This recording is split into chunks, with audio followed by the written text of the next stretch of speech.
ಅಪರ್ಯಾಪ್ತಂ ತದಸ್ಮಾಕಂ ಬಲಂ ಭೀಷ್ಮಾಭಿರಕ್ಷಿತಂ.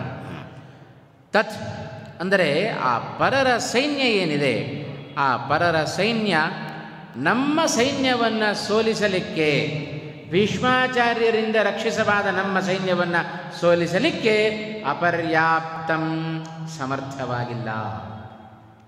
ಆದರೆ ಭೀಮನಿಂದ ಸಂರಕ್ಷಿಸಲ್ಪಟ್ಟ ಸೈನ್ಯ ಏನಿದೆ, ಆ ಸೈನ್ಯವನ್ನು ಸೋಲಿಸಲಿಕ್ಕೆ ನಮ್ಮ ಸೈನ್ಯ ಅದು ಪರ್ಯಾಪ್ತವಾಗಿದೆ, ಸಮರ್ಥವಾಗಿದೆ ಅಂತ ಇನ್ನೂ ಒಂದು 2-3 ರೀತಿಯಾಗಿ ಬೇರೆ ಬೇರೆ ರೀತಿಯಾಗಿ ಅರ್ಥವನ್ನು ಮಾಡುತ್ತಾರೆ ಪರರು.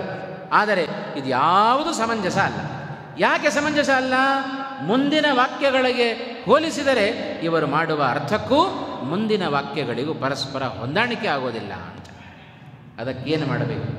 ರಾಯರ ಒಳ್ಳೆಯ ದಾರಿಯನ್ನು ನಮಗೆ ತೋರಿಸಿಕೊಟ್ಟು ಈ ಒಂದು ಶ್ಲೋಕ, ಗೀತೆಯಲ್ಲಿ ಬಂದ ಈ ಶ್ಲೋಕ, ಅದು ವಾಯು ಜೀವೋತ್ತಮತ್ವವನ್ನು ಪ್ರತಿಪಾದನೆ ಮಾಡ್ತಾ ಇದೆ ಅಂತ ನಿರೂಪಣೆ ಮಾಡಿದ ಗುರುಗಳು ಅವರ ರಾಯರು.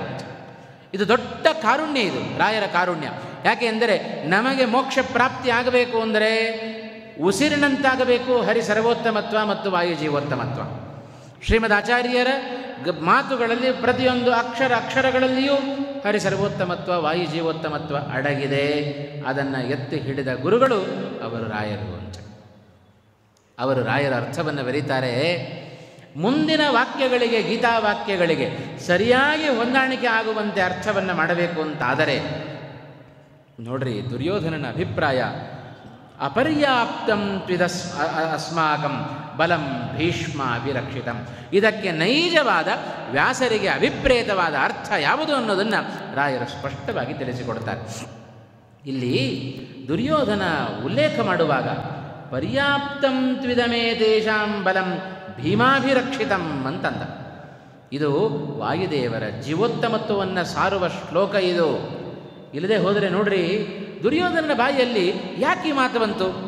ಸರಿಯಾದ ನಿಜವಾದ ಅರ್ಥ ಏನು ಈ ಶ್ಲೋಕಕ್ಕೆ ಅಂತ ಹೇಳಿದರೆ, ನಮ್ಮ ಸೈನ್ಯ ಭೀಷ್ಮಾಚಾರ್ಯರಿಂದ ರಕ್ಷಿಸಲ್ಪಟ್ಟ ಸೈನ್ಯ ಅದು ಪಾಂಡವರ ಸೈನ್ಯವನ್ನು ಸೋಲಿಸಲಿಕ್ಕೆ ಅದು ಅಪರ್ಯಾಪ್ತ, ಅದು ಅಸಮರ್ಥ. ನಮ್ಮ ಸೈನ್ಯ ನಮ್ಮ ಸೈನ್ಯವನ್ನು ಸೋಲಿಸಲಿಕ್ಕೆ ಸಮರ್ಥವಾದದ್ದು ಭೀಮನಿಂದ ರಕ್ಷಿಸಲ್ಪಟ್ಟ ಪಾಂಡವರ ಸೈನ್ಯ ಅಂತಂದ ದುರ್ಯೋಧನ. ಇದು ನಿಜವಾದ ಅರ್ಥ. ಯಾಕೆ ಹೀಗಿಟ್ಕೊಳ್ಬೇಕು ಅಂತ ಹೇಳಿದರೆ, ದುರ್ಯೋಧನನ ಆಂತರ್ಯ ಹೇಗಿದೆ ಬಹಳ ಚೆನ್ನಾಗಿ ಬಿಡಿಸಿಕೊಡ್ತಾರೆ ರಾಯರು. ಭೀಮಾಭಿರಕ್ಷಿತಂ, ಭೀಮನಿಂದ ರಕ್ಷಿಸಲ್ಪಟ್ಟ ಪಾಂಡವರ ಸೈನ್ಯ ಅಂತ ದುರ್ಯೋಧನ ಯಾಕೆ ಉಲ್ಲೇಖ ಮಾಡಬೇಕಾಗಿತ್ತು? ಭೀಮನ ಪ್ರಸಕ್ತಿಯೇ ಇಲ್ಲ.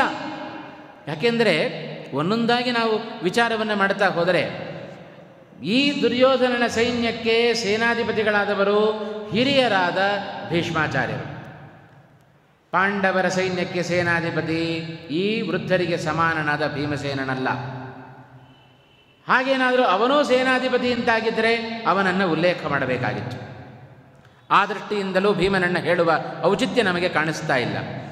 ಇನ್ನು ಯಾಕೆ ಅಂದರೆ ಪಾಂಡವರ ಸೇನಾಧಿಪತಿ ದೃಷ್ಟದ್ಯುಮ್ನ ಆಗಿರ್ತಾನೆ. ಹಾಗಾಗಿ ಭೀಮ ಅಲ್ಲ, ಭೀಮನನ್ನು ಹೆಸರಿಸುವ ಉಲ್ಲೇಖ ಇರಲಿಲ್ಲ, ಅವನನ್ನು ಉಲ್ಲೇಖಿಸುವ ಪ್ರಸಂಗ ಇರಲಿಲ್ಲ. ಇನ್ನು ನಮ್ಮ ಸೈನ್ಯದಲ್ಲಿರತಕ್ಕಂತಹ ಭೀಷ್ಮ, ದ್ರೋಣ, ಕರ್ಣ ಇವರ ವಧೆಗಳಿಗೆ ಕಾರಣನಾದವ ಅವ ಅರ್ಜುನ, ಹೊರತು ಭೀಮ ಅಲ್ಲ. ಬಲಂ ಭೀಮಾಭಿರಕ್ಷಿತಂ, ಭೀಮನಿಂದ ರಕ್ಷಿಸಲ್ಪಟ್ಟ ಪಾಂಡವರ ಸೈನ್ಯ ಅಂತ ಯಾಕೆ ಹೇಳಬೇಕಾಗಿತ್ತು ದುರ್ಯೋಧನ? ಅಥವಾ ಎಲ್ಲ ಕೌರವರು ಸತ್ತ ನಂತರ ರಾಜನಾಗಿ ಮೆರೆಯುವವ ಧರ್ಮರಾಜ, ಧರ್ಮರಾಜನಿಂದ ರಕ್ಷಿಸಲ್ಪಟ್ಟ ಸೈನ್ಯ ಅಂತ ಹೇಳಬೇಕಾಗಿತ್ತು. ಧರ್ಮರಾಜನನ್ನು ಹೆಸರಿಸಲಿಲ್ಲ. ಅಥವಾ ಇಡೀ ಪಾಂಡವರಿಗೆ, ಪಾಂಡವರ ರಕ್ಷಣೆಗೆ ತಡೆತೊಟ್ಟಿ ನಿಂತ ವ್ಯಕ್ತಿ ಅವ ಶ್ರೀಕೃಷ್ಣ ಪರಮಾತ್ಮ. ಕೃಷ್ಣನಿಂದ ರಕ್ಷಿಸಲ್ಪಟ್ಟ ಪಾಂಡವರ ಸೈನ್ಯ ಅಂತ ಹೇಳಬಹುದಾಗಿತ್ತು. ಹಾಗೂ ಹೇಳಲಿಲ್ಲ. ಅನೇಕ ಅಂಶಗಳನ್ನು ಗಮನಿಸಿದರೆ ದುರ್ಯೋಧನನ ಬಾಯಿಂದ ಬಂದ ಮಾತು ಪಾಂಡವರ ಸೈನ್ಯ ಅದು ಭೀಮನಿಂದ ರಕ್ಷಿಸಲ್ಪಟ್ಟ ಸೈನ್ಯ ಅಂತ ದುರ್ಯೋಧನ ಉಲ್ಲೇಖ ಮಾಡಿದ. ಯಾಕೆ ಎಂದರೆ ಭೀಮನ ವ್ಯಕ್ತಿತ್ವದ ಪರಿಚಯ ದುರ್ಯೋಧನನಿಗೆ ಬಹಳ ಚೆನ್ನಾಗಿದೆ ಅಂತ. ಅವನ ಶೌರ್ಯ, ಅವನ ಪರಾಕ್ರಮ, ಅವನ ಸಾಹಸ, ಅವನ ಬಲ, ಅವನ ಉತ್ಕರ್ಷ ಎಲ್ಲದರ ಪರಿಚಯವನ್ನು ದುರ್ಯೋಧನ ಬಹಳ ಚೆನ್ನಾಗಿ ಪಡ್ಕೊಂಡಿದ್ದಾನಾದ್ದರಿಂದ ಪಾಂಡವರ ಸೈನ್ಯ ಅದು ಭೀಮನಿಂದ ರಕ್ಷಿಸಲ್ಪಟ್ಟಿದೆ. ಭೀಮ ಎಲ್ಲ ಜೀವರಾಶಿಗಳಿಗಿಂತಲೂ ಉತ್ತಮನಾಗದ ವ್ಯಕ್ತಿಯಾಗಿದ್ದಾನೆ ಎಂಬುದಾಗಿ ದುರ್ಯೋಧನನ ಅಭಿಪ್ರಾಯ. ಹಾಗಾಗಿ ಈ ಶ್ಲೋಕ ಪರರು ಮಾಡುವಂತೆ ವ್ಯಾಖ್ಯಾನವನ್ನು ಮಾಡಬಾರದು. ಇದು ವಾಯುದೇವರ ಜೀವೋತ್ತಮತ್ವವನ್ನು ಸಾರ್ತಾ ಇದೆ. ಯಾಕೆ ಅಂದರೆ ಮುಂದೆ ಹೀಗೆ ಅರ್ಥವನ್ನು ಮಾಡಿದ್ದರಿಂದ ಮುಂದಿನ ಒಂದು ಶ್ಲೋಕಕ್ಕೆ ಸಮಂಜಸ ಆಗುತ್ತಿದು ಈ ಅರ್ಥ. ಯಾಕೆಂದರೆ ಇದೇ ಮುಂದೆ ಗೀತೆಯಲ್ಲಿ ಮತ್ತೊಂದು ಮಾತು ಬಂತು, ತಸ್ಯ ಸಂಜನಯನ್ ಹರ್ಷಂ ಕುರು ವೃದ್ಧ ಪಿತಾಮಹ. ಆ ದುರ್ಯೋಧನನನ್ನು ಸಂತೋಷಪಡಿಸುವುದಕ್ಕೆ ಭೀಷ್ಮಾಚಾರ್ಯರು ಜೋರಾಗಿ ಶಂಖನಾದವನ್ನು ಮಾಡಿದರು. ಅಲ್ರಿ, ಪರರು ಮಾಡಿದಂತೆ ಅರ್ಥವನ್ನು ಇಟ್ಕೊಂಡ್ಬಿಟ್ರೆ ದುರ್ಯೋಧನನಿಗೆ ಬೇಸರವೇ ಆಗಿಲ್ಲಲ್ಲ. ತನ್ನ ಸೈನ್ಯದ ಬಗ್ಗೆ ಅಷ್ಟು ಅವನಿಗೆ ನಂಬಿಕೆ ವಿಶ್ವಾಸ ಇತ್ತು ಅಂತಾದರೆ ಅವನ ಸಂತೋಷಕ್ಕೋಸ್ಕರ ಭೀಷ್ಮಾಚಾರ್ಯರು ಯಾಕೆ ಶಂಖವನ್ನು ಊದಬೇಕಾಗಿತ್ತು? ಅವನ ಸಂತೋಷಕ್ಕೋಸ್ಕರ ಅಂತ ಹೇಳಿದ್ದಾನಾದ್ದರಿಂದ ಕೃಷ್ಣ ಏನು ಅಭಿಪ್ರಾಯ, ಅವನಿಗೆ ಬೇಸರ ಆಗಿದೆ. ಯಾಕೆ ಬೇಸರ ಆಯಿತು? ಭೀಷ್ಮಾಚಾರ್ಯರಿಂದ ರಕ್ಷಿಸಲ್ಪಟ್ಟ ತನ್ನ ಸೈನ್ಯ ಭೀಮನಿಂದ ರಕ್ಷಿಸಲ್ಪಟ್ಟ ಸೈನ್ಯಕ್ಕಿಂತ ದುರ್ಬಲ ಆಗಿದೆ. ಹೀಗೆ ರಾಯರು ದೊಡ್ಡ ಕಾರುಣ್ಯವನ್ನು ತಮ್ಮ ಗ್ರಂಥಗಳ ಮೂಲಕ ನಮಗೆ ಕೊಟ್ಟು ಮಾಧ್ವರಾದ ನಮಗೆ ಮಹಾ ಕಾರುಣ್ಯವನ್ನು ಹರಿಸಿ ಆ ಹರಿವಾಯುಗಳ ಪರಮಾನುಗ್ರಹಕ್ಕೆ ಪಾತ್ರರಾಗುವಂತೆ ಮಾಡಿದ ಮಹಾನ್ ಗುರುಗಳು ಅವರು ರಾಯರು ಎಂಬುದಾಗಿ ನಾವು ಚಿಂತನೆಯನ್ನು ಮಾಡಬೇಕು. ಹೀಗೆ ಹೇಳುತ್ತಾ ಹೋದರೆ ಬಹಳಷ್ಟು ಗ್ರಂಥಗಳ ಬಗ್ಗೆ ನಾವು ಹೇಳಬೇಕಾಗತ್ತೆ, ಸಮಯದ ಅಭಾವ ಇದೆ. ಹೀಗೆ ಅಜ್ಞಾನ ಪರಿಹಾರ ಮಾಡುವ ವಿಷಯದಲ್ಲಿ ರಾಯರ ಕಾರುಣ್ಯ, ದಾರಿದ್ರ್ಯವನ್ನು ಪರಿಹಾರ ಮಾಡುವ ವಿಷಯದಲ್ಲಿ ರಾಯರ ಕಾರುಣ್ಯ, ಬೇಕಾದಷ್ಟು ರಾಯರ ಜೀವನ ಚರಿತ್ರೆಯನ್ನು ನಾವು ಕಾಣ್ತಾ ಹೋದರೆ ಎಷ್ಟು ಜನರಿಗೆ ದಾರಿದ್ರ್ಯವನ್ನು ಪರಿಹಾರ ಮಾಡಿದ್ದಾರೆ ರಾಯರು. ಸಾಮಾಜಿಕವಾದ ಆಧ್ಯಾತ್ಮಿಕವಾದ ಒಂದು ಮುಖ, ಅದು ಶಾಸ್ತ್ರಗಳ ಮೂಲಕ ರಾಯರ ಮುಖದ ಪರಿಚಯ ಆಗಿದೆ. ಅದೇ ಸಾಮಾಜಿಕವಾಗಿ ಮಾನವೀಯತೆಯ ದೃಷ್ಟಿಯಿಂದ ಎಲ್ಲ ವರ್ಗದ ಜನರಿಗೂ ಅವರವರ ದಾರಿದ್ರ್ಯಗಳನ್ನು, ಕಷ್ಟ ಕಾರ್ಪಣ್ಯಗಳನ್ನು ಪರಿಹಾರ ಮಾಡುವುದರ ಮೂಲಕ ರಾಯರ ಸಾಮಾಜಿಕವಾದ ಮುಖದಿಂದಲೂ ಅವರ ಕಾರುಣ್ಯವನ್ನು ಉಂಡ ವ್ಯಕ್ತಿಗಳು ನಾವಾಗಿದ್ದೇವೆ ಅನ್ನೋದನ್ನು ನಾವು ಚಿಂತನೆ ಮಾಡಬೇಕು. ಅವರು ಶರೀರ ಸಹಿತರಾಗಿದ್ದಾಗಲೂ ಬೇಕಾದಷ್ಟು ಕಾರುಣ್ಯವನ್ನು ತೋರಿದ್ದಾರೆ. ಅದೇ ವೃಂದಾವನಸ್ಥರಾದಾಗ ಮೊದಲು ಕಾರುಣ್ಯವನ್ನು ತೋರಿದ್ದು ಅಪ್ಪಣಾಚಾರ್ಯರ ಮೇಲೆ. ಆ ಗುರುಸ್ತೋತ್ರವನ್ನು ರಚನೆ ಮಾಡಿದ ಶ್ರೀಪೂರ್ಣ ಬೋಧ ಗುರುತೀರ್ಥ ಪಯೋಬ್ಧಿಪಾರ, ಆ ಶ್ಲೋಕವನ್ನು ಇವತ್ತು ಸಣ್ಣ ಮಕ್ಕಳಿಗೂ ಇವತ್ತು ನಾವು ಹೇಳಿಕೊಡುತ್ತೇವೆ. ಗುರುಸ್ತೋತ್ರವನ್ನು ಪಠನ ಮಾಡಬೇಕು, ಅದರಿಂದ ವಿಶೇಷವಾದ ಅನುಗ್ರಹ ಇದೆ ಅಂತ ಎಷ್ಟು ರಾಯರು ಕರುಣೆಯನ್ನು ತೋರಿದ್ದಾರೆ.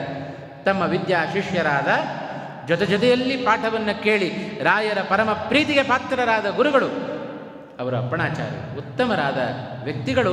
ಎಷ್ಟು ಅನುಗ್ರಹ ಮಾಡಿದರು ಅಪ್ಪಣಾಚಾರ್ಯರ ಮೇಲೆ. ರಾಯರ ವೃಂದಾವನಸ್ಥರಾಗುವ ಸಮಯ ಇವರು ಮಂಚಾಲೆಯಲ್ಲಿದ್ದಾರೆ, ಏನೋ ಕಾರಣಾಂತರಗಳಿಂದ ಅವರು ಬಿಚ್ಚಾಲೆಯಲ್ಲಿದ್ದಾರೆ. ಆ ಬಿಚ್ಚಾಲೆಗೂ ಮಂಚಾಲೆಗೂ ಮಧ್ಯದಲ್ಲಿ ತುಂಗಭದ್ರಾ ನದಿ. ರಾಯರ ವೃಂದಾವನಸ್ಥರಾಗುವ ವಿಷಯ ತಿಳಿತು ಅಪ್ಪಣಾಚಾರ್ಯರಿಗೆ. ಹೇಗೆ ಬರೋದು? ಕೂಡಲೇ ಹೋಗಬೇಕಲ್ಲ. ಭಾಳ ತಳಮಳ ಆಯಿತು, ತಡ್ಕೊಳ್ಳಿಕ್ಕಾಗಲಿಲ್ಲ. ಕೂಡಲೇ ಬಂದೇ ಬಿಟ್ಟರು ಬಿಚ್ಚಾಲೆಯಿಂದ ಮಂಚಾಲೆ ಅಂದರೆ ಮಂತ್ರಾಲಯ ಅಂತ ಅರ್ಥ. ಆ ಮಂತ್ರಾಲಯಕ್ಕೆ ಬರುವಾಗ ಹೊರಟಾಗಿನಿಂದ ಶುರು ಮಾಡಿದವರು ಶ್ರೀಪೂರ್ಣ ಬೋಧ ಗುರುತೀರ್ಥ ಪಯೋಬ್ಧಿಪಾರ ಅಂತ ಗುರುಸ್ತೋತ್ರವನ್ನು ಪಠನ ಮಾಡಿದರು.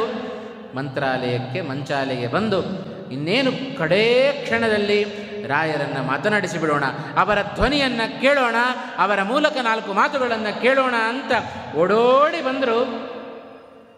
ಕೊನೆಯ ಕ್ಷಣದಲ್ಲಿ ಅವರು ಬರುವ ಹೊತ್ತಿಗೆ ರಾಯರು ವೃಂದಾವನಸ್ಥರಾಗಿಯೇ ಬಿಟ್ಟಿದ್ದಾರೆ ಅಂತ. ಏನು ಮಾಡೋದು? ಕೊನೆಯಲ್ಲಿ ಅವರ ಮಾತು ಪರಿಪೂರ್ಣ, ಸ್ತೋತ್ರ ಪರಿಪೂರ್ಣ ಆಗಲಿಲ್ಲ, ಅರ್ಧಕ್ಕೆ ನಿಂತು ಹೋಯಿತು. ಮಾತು ಮುಂದೆ ಹೊರಡಲಿಲ್ಲ ಅಪ್ಪಣಾಚಾರ್ಯ ಬಾಯಿಂದ.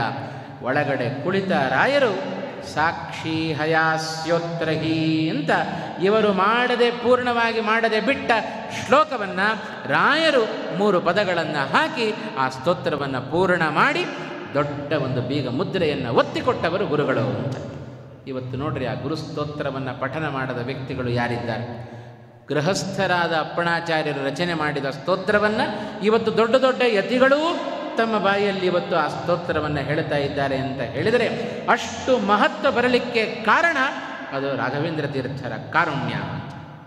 ಅವರ ಶಿಷ್ಯರ ಮೇಲೆ ತೋರಿದ ಕಾರುಣ್ಯ ಕೇವಲ ಅವರು ಮಾತ್ರ ಶಿಷ್ಯರಲ್ಲ, ಅವರನ್ನು ಯಾರ್ಯಾರು ನಂಬಿದ್ದಾರೋ ಅವರೆಲ್ಲರ ಮೇಲೂ ಅದೇ ರೀತಿಯಾದ ಕಾರುಣ್ಯವನ್ನು ಇವತ್ತಿನವರೆಗೂ ರಾಯರು ಹರಿಸ್ತಾ ಇದ್ದಾರೆ. ಹೀಗೆ ಆ ವಿಶೇಷವಾಗಿ ಅಪ್ಪಣಾಚಾರ್ಯ ಮಾಡಿದ ಇವತ್ತಿಗೂ ವೃಂದಾವನಸ್ಥರಾದ ಮೇಲೂ ಇವತ್ತು ಅನೇಕ ಜನರು ಅವರ ಸೇವೆಯನ್ನು ಮಾಡಿ ಫಲವನ್ನು ಪಡೆದುಕೊಂಡ ವ್ಯಕ್ತಿಗಳನ್ನು ಇವತ್ತು ನಾವು ಕಾಣ್ತಾ ಇದ್ದೇವೆ. ಹಾಗಾಗಿ ರಾಯರ ಸನ್ನಿಧಾನ ಅದಿನ್ನೂ ಹೋಗಿಲ್ಲ. ವಿಶೇಷವಾಗಿ ವೃಂದಾವನಸ್ಥರಲ್ಲಿದ್ದರು. ಯಾಕೆ? ಮೂಲ ವೃಂದಾವನಕ್ಕೆ ಹೋಗಬೇಕಾಗಿದೆ. ಇವತ್ತು ಎಷ್ಟು ಆ ಮೃತ್ತಿಕಾ ವೃಂದಾವನಗಳು ಹುಟ್ಟಿಕೊಂಡಿದ್ದಾವೆ ಜಗತ್ತಿನಲ್ಲಿ. ಆ ಮೃತ್ತಿಕಾ ರಾಯರ ಮೃತ್ತಿಕೆಗೇನೆ ಅಷ್ಟು ಫಲ ಇದೆ, ಅಷ್ಟು ಪ್ರಭಾವ ಇದೆ. ಇನ್ನು ರಾಯರ ಮೂಲ ಬೃಂದಾವನಕ್ಕೆ ಇನ್ನೆಷ್ಟು ಫಲ ಇರಲಿಕ್ಕಿಲ್ಲ. ಹಾಗಾಗಿ ಅವರ ಸ್ಮರಣೆ, ರಾಘವೇಂದ್ರ ಅಂತ ಸ್ಮರಣೆ ಮಾಡಿಕೊಂಡರೂ ಸಾಕು, ಬೇಕಾದಷ್ಟು ಪಾಪಗಳೆಲ್ಲವೂ ಕೂಡ ನಾಶ ಮಾಡುವ ತಾಕತ್ತು ಆ ಹೆಸರಿಗಿದೆ. ಇನ್ನು ಆ ವ್ಯಕ್ತಿಗಳ ಪ್ರಭಾವ ಅಂತೂ ನಾವು ಹೇಳಲಿಕ್ಕೆ ಸಾಧ್ಯ ಇಲ್ಲ. ಹಾಗಾಗಿ ಅದೇ ಅಪ್ಪಣಾಚಾರ್ಯ ರಾಯರನ್ನು ಸ್ತೋತ್ರ ಮಾಡಿದ್ದಾರೆ. ದಯಾ ದಾಕ್ಷಿಣ್ಯ ವೈರಾಗ್ಯ ವಾಕ್ಪಾಟವ ಮುಖಾಂಕಿತ. ಇದೆಲ್ಲವೂ ರಾಯರ ಒಂದೊಂದು ಮುಖಗಳಿದ್ದ ಹಾಗೆ ಇದರೆಲ್ಲದರ ಸ್ವರೂಪರಾಗಿದ್ದಾರೆ ರಾಯರು. ಅವರ ದಯಾ ಅಂದರೆ ಕಾರುಣ್ಯ. ನಾವಿದನ್ನು ಪ್ರತ್ಯೇಕವಾಗಿ ನಾವೇನು ಉಲ್ಲೇಖ ಮಾಡಬೇಕಾಗಿಲ್ಲ. ರಾಘವೇಂದ್ರ ವಿಜಯಕಾರರು ಹೇಳುವಾಗಲೂ ಹಾಗೆ ಹೇಳುತ್ತಾರೆ. ಶ್ರೀಮತೋ ರಾಘವೇಂದ್ರಸ್ಯ ನಮಾಮಿ ಪದಪಂಕಜೆ ಕಾಮಿತಾಶೇಷ ಕಲ್ಯಾಣ ಕಲನಾ ಕಲ್ಪಪಾದಪೌ. ರಾಯರ ಪಾದಾರವಿಂದಗಳಿಗೆ ನಾನು ನಮಸ್ಕಾರವನ್ನು ಮಾಡ್ತೇನೆ ಅಂತಂದರು. ಎಂಥ ರಾಯರ ಪಾದಾರವಿಂದಗಳು! ಆ ಎರಡು ಪಾದಗಳು ಕಾಮಿತ ಅಶೇಷ ಕಲ್ಯಾಣ ಕಲನಾ ಕಲ್ಪಪಾದಪೌ. ಕಲ್ಪವೃಕ್ಷದಂತೆ ಇದೆ ಆ ಎರಡು ರಾಯರ ಪಾದಗಳು ಅಂತ ಚಿಂತನೆ ಮಾಡುತ್ತಾರೆ. ಹಾಗಾಗಿ ಭಕ್ತಿಯಿಂದ ಸ್ತೋತ್ರ ಮಾಡಿದರೆ ರಾಯರ ಅನುಗ್ರಹ ಅದು ಆಗೋದು ಬಹಳ ಸುಲಭ. ಹಾಗಾಗಿ ಪ್ರಾಮಾಣಿಕವಾದ ಭಕ್ತಿಯನ್ನು ಮಾಡೋದಷ್ಟೇ ನಮ್ಮಿಂದ ರಾಯರ ಅಪೇಕ್ಷೆ ಪಡ್ತಾರೆ. ಆ ದೃಷ್ಟಿಯನ್ನು ಅವನ್ನೆಲ್ಲ ಗಮನಿಸಿದರೆ ಪ್ರಧಾನವಾದ ಒಂದು ಪ್ರಸಿದ್ಧವಾದ ಶ್ಲೋಕವನ್ನು ನಾವು ಹೇಳುತ್ತೇವೆ. ದುರ್ವಾದಿಧ್ವಾಂತರವಯೇ ವೈಷ್ಣವೇಂದೇ ವರೇಂದವೇ ಶ್ರೀ ರಾಘವೇಂದ್ರ ಗುರವೇ ನಮೋ ಅತ್ಯಂತ ದಯಾಳವೇ. ಕೇವಲ ದಯಾಳುಗಳಲ್ಲ, ಅತ್ಯಂತ ದಯಾಳು. ದೀನರಾಗಿ ಅವರೇನಾದರೂ ಅವರ ಪಾದಗಳನ್ನು ನಾವು ಗಟ್ಟಿಯಾಗಿ ಹಿಡಿದೆವು ಅಂತಾದರೆ ಎಂದೂ ಗುರುಗಳು ನಮ್ಮ ಕೈಯನ್ನು ಬಿಡೋದಿಲ್ಲ. ಆದರೆ ಕರೆಯುವ ನಾವು ಅವರ ದೃಷ್ಟಿ ನಮ್ಮ ಕಡೆಗೆ ಬೀಳುವಂತೆ ಕರಿಬೇಕು ಅಷ್ಟೇ. ಮನೆಯ ಹೊರಗಡೆ ಮಗು ಆಡ್ತಾ ಇದೆ, ಅಮ್ಮ ಅಂತ ಕರಿತು, ತಾಯಿ ಹೋಗೋದಿಲ್ಲ. ಅದೇ ಮಗು ಏನೋ ಬಿದ್ದಿದೆ, ಮೈಯಲ್ಲಿ ಗಾಯ ಆಗಿದೆ, ಅಮ್ಮ ಅಂಥೇಳಿ ಆರ್ತನಾದ ಬಂತು ಅಂತಾದರೆ ತಾಯಿ ಒಳಗಡೆ ನಿಲ್ಲೋದಿಲ್ಲ, ಕೂಡಲೇ ಓಡಿಬಿಡುತ್ತಾಳೆ ಹೊರಗಡೆ. ಅದರಂತೆ ರಾಯರು ಕಲಿಯುಗದಲ್ಲಿ ದೊಡ್ಡ ಕರುಣಾಮಯಿಗಳು, ದಯಾಮಯಿಗಳು ರಾಯರು. ಅಂಥ ರಾಯರು ಆರ್ತರಾಗಿ ನಾವು ಕರೆದರೆ ನಮ್ಮ ಕಡೆಗೆ ತಿರುಗಿ ನೋಡದೇ ಇರೋದಿಲ್ಲ. ಅವರ ದೃಷ್ಟಿ ನಮ್ಮ ಮೇಲೆ ಬಿತ್ತು ಅಂತಾದರೆ ಹರಿವಾಯುಗಳ ಅನುಗ್ರಹವು ಅಷ್ಟೇ ಖಚಿತ.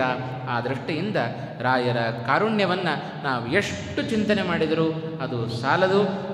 ಹಾಗಾಗಿ ಇಂಥ ಅಪರೋಕ್ಷ ಜ್ಞಾನಿಗಳ ಸ್ಮರಣೆ, ಅವರ ನಿರಂತರವಾದ ಅವರ ಉಪಾಸನೆ ಅದು ನಮ್ಮ ಅಧ್ಯಾತ್ಮ ಜೀವನಕ್ಕೆ ಅದು ದಾರಿದೀಪ.